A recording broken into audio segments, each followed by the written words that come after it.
Taxi ঠিক করার পরে যে লোকেশনটা ড্রাইভারকে দেখিয়েছিলাম, ড্রাইভার আসলে অতটা মানে এই বুঝতে পারে নাই। তা আমার যে একটা অভ্যাস থাকে যে হোটেলে উঠলেই যে বা যেখানেই যাই স্টে করি সেখানকার লোকেশন ম্যাপটা আমি পরিচিত কাউকে না কাউকে আমি দিয়ে রাখি। তো এই হোটেলের লোকেশন ম্যাপটা আমি উইচেটে বাসায় শেয়ার করছিলাম যে আমি রাত্রে এখানে কয়েক ঘন্টা যাবত আসি। ওই ম্যাপটা যখন ড্রাইভারকে দেখালাম, ড্রাইভার সহজেই তার লোকেশন পেয়ে গেলেন যে এখান থেকে মাত্র 10.5 কিলোমিটার দূরে যেতে সময় লাগবে 6 মিনিট। সরি, 6 কিলোমিটার দূরে 10 মিনিট সময় লাগবে আর কি। এখন ড্রাইভার সেভাবে গাড়ি ঘুরিয়ে আমাদের এই হোটেল পর্যন্ত নিয়ে যাচ্ছে, 10 মিনিটের মধ্যে চলে যাবে আশা করা যায় আর কি।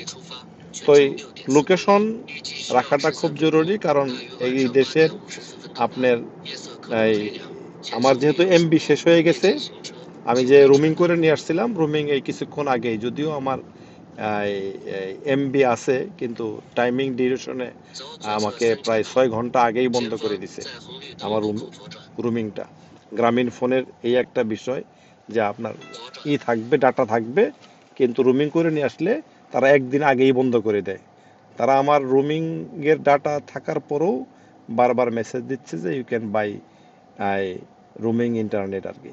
এটা আসলে এক ধরনের গ্রাহকদের প্রতি তাদের যে দায়বদ্ধতা নাই, আমরা যে সেটা আদায় করে নিব, সেই ভয়েসটাও কিন্তু আমাদের দেশে গ্রো করে নেই। বলছে মানে সমস্ত গাড়ি যারা সোজা যাবে অফ। এখানে যদি একটা গাড়িও থাকে, একটা গাড়ি সে ঠায় দাঁড়িয়ে থাকবে। এতটা শহর ঘুরলাম, কোথাও কোনো একটা নেতা নেত্রীর কোনো পোস্টার নাই, কোনো একটা মিছিল নাই, স্লোগান নাই, রাজনৈতিক সভা নাই, বক্তৃতা নাই। গো গো প্লিজ গো। এই, তারপরে কোনো পুলিশ পেলাম না। ওনাদের পুলিশ আছে, বোবা পুলিশ, মুড়ে মুড়ে কিছুক্ষণ পর পরেই আপনার এই ক্যামেরা লাগানো আছে। আপনি অপরাধ করছেন তো আপনি ধরা খাইছেন। আর আপনি যদি ট্যুরিস্ট হন, কিছুই বলবে না। আপনি যখন অন্য কোনো সময় ভিসার জন্য আসবেন, তাহলে আপনাকে তারা মানে আপনি ব্লক হয়ে গেলেন এই দেশে ঢোকার।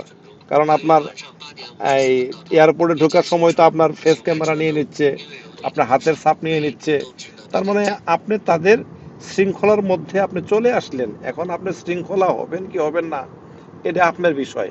কিন্তু আপনাকে তারা শৃঙ্খলা বানায় ছাড়বে যদি আপনি কোনো অন্যায় করেন। অন্যায়টা খুব বেশি হতে হয় না। আমরা শুনলাম যে আপনি এদিকে রাস্তা পার হওয়ার কোনো সিগন্যাল নাই, মানে জেব্রা ক্রসিং নাই, আমরা রাস্তা পার হয়ে গেছেন, এতটুকু অন্যায় হলে হবে আর কি। গত 7টা দিন যে এখানে ঘুরলাম, এই যে যদি আপনাদেরকে ক্যামেরায় ভাবে দেখাই, গাড়ি চলতেছে, এই যে ফ্লাইওভারের তো কোনো সংখ্যা আগেই বললাম যে এ দেশের জনসংখ্যা প্রায় 150 কোটির মতো। যদি ওয়েবসাইট বললো যে 142, তাহলে বাংলাদেশের 10 গুণ জনসংখ্যা এখানে বসবাস করেন। হ্যাঁ, আর দেশটা হলো আয়তনের দিক থেকে বাংলাদেশের চেয়ে 65 গুণ বড়, ভূখণ্ডের দিক দিয়ে আর কি।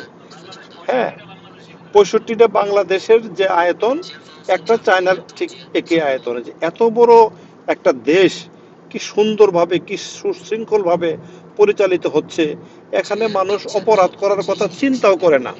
ধরেন আমি আপনাকে একটা উদাহরণ দিয়ে বুঝাই। ধরেন টেকনাফ থেকে তেঁতুলিয়া বা সেন্ট মার্টিন পর্যন্ত আমাদের দেশ। এই দেশে যদি একটা মানুষ ধান খেতে, আগারে পাগারে, বিলে, ঝুপ জঙ্গলে, পাট খেতে, ধান খেতে, আখ খেতে, যেখানেই একটা অপরাধ করুক, ওটা কিন্তু আসলে আমাদের পুলিশ বলে যেটা আননোন, আইডেন্টিফাই করা যাচ্ছে না, এটা আসলে তদন্ত চলমান। এই তদন্ত কবে শেষ হয়?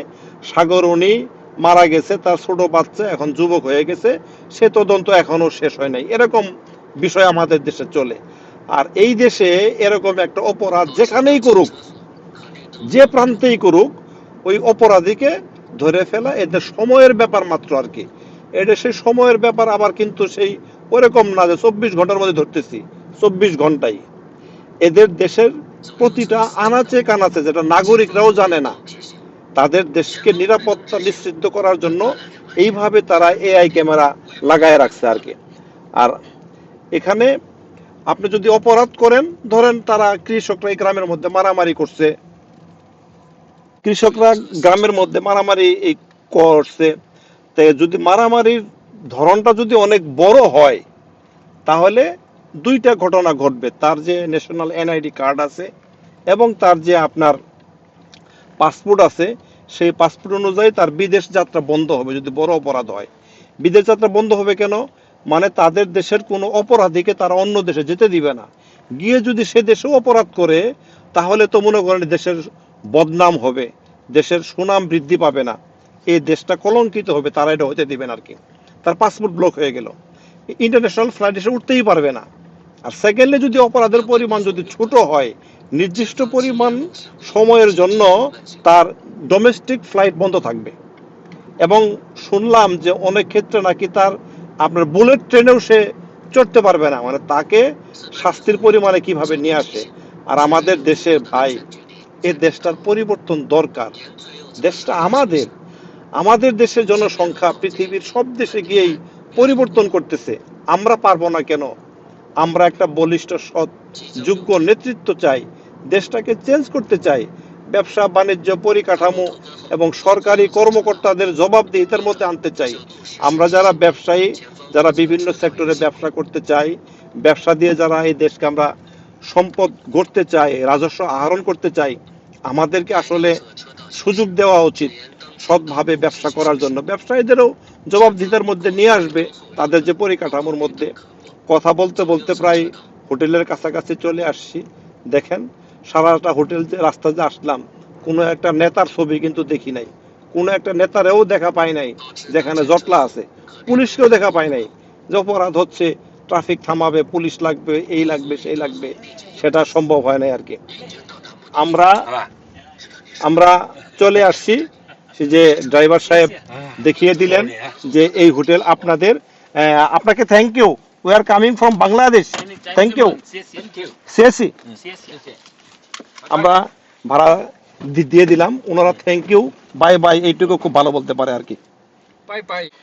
আমরা কথা বলতে বলতে এয়ারপোর্ট থেকে আমাদের যে আজকে যে এখানে হোটেলে কয়েক ঘন্টা থাকবো, যেহেতু আমাদের ফ্লাইট সকাল 5টার সময়, এই এখন বাজে রাত 8টা, তার মানে 1টা পর্যন্ত কোথায় বসে থাকবো, কি করব না করব, এই জন্য এই হোটেলটা আমরা পেয়েছি অতি সস্তা দামে। কারণ অ্যাপস থেকে যদি আপনি বুকিং করেন, তাহলে অনলাইনের ভাড়ার চেয়েও কম ভাড়াতে পাওয়া যায়, এখানে লেখাও আছে।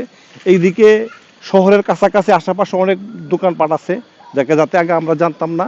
আমরা যে হোটেলে যাচ্ছি, হোটেলে যাওয়ার পথটাও খুব সুন্দর এবং ভালো। দেখবেন চক্রবৃদ্ধিকারে ঘুরে আমরা যে এখানে আসব, এই যে আমরা উঠবো, এই যে উঠতেছি, এটা কিন্তু অটো ঘুরতেছে, অটো অটো গুলো, আমাদের কাছে কোনো ব্যাগ নাই, হোটেলের চাবি আছে, চাবি নিয়ে আমরা হোটেলে চলে যাচ্ছি আর কি। যেমন একটা গেস্টও নিতে পারবেন না, নেওয়ার কোনো সুযোগ নাই।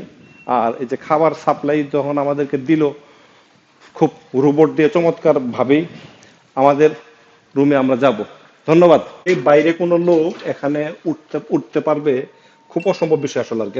কার্ড ধরিয়ে তারপরে রুমের ফ্লোর পাঞ্চ করতে হয়, তারপরেই এই লিফট উপরে যাবে। মানে বাইরে থেকে একজন আসে আপনার সঙ্গে দেখা করবে, এটা পরে আসলে সম্ভব হয় না আর কি। তারা প্রযুক্তিটা সব জায়গায়, এটা প্রযুক্তি না, এটা সিকিউরিটি, সিকিউরিটিটা সব জায়গায় পরতে পরতে তারা করে রাখছেন। কাদের জন্য? নাগরিকদের জন্য, গেস্টদের জন্য, ব্যবসার জন্য। আপনি যত সিকিউরিটি যাবেন, তত আপনার ব্যবসা থাকবে। কোন দিকে হবে? আমাদের রুম নম্বর হলো 835, 856 পর্যন্ত, 21 পর্যন্ত এখানে আছে আর কি। আমাদের এই যে কার্পেট গুলা কি সুন্দর, প্রায় হোটেলে এরকমই, অনেক নরম, অনেক নরম আর কি। যে বামে চারদিকে রু, হোটেলের উপর থেকে দেখলে পরে সাগরের ঢেউয়ের মতো মনে হয়। কি বানাইছে চাইনিজ! হ্যাঁ, 835, 30, কি সুন্দর লবি। হ্যাঁ, কোনো চিল্লাচিল্লি নাই, কোনো কিছু নাই, মানুষের কোনো ধান্দা নাই। হ্যাঁ, এই যে 835 ঢুকলাম, ঢুকলাম, দিলাম।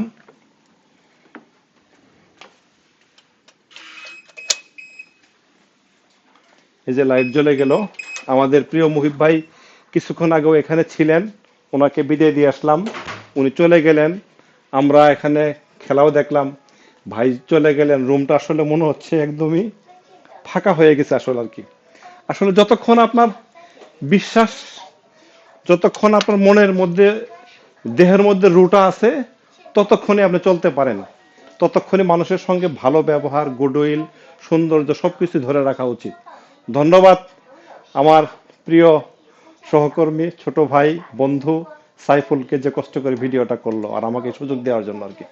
আল্লাহ হাফেজ।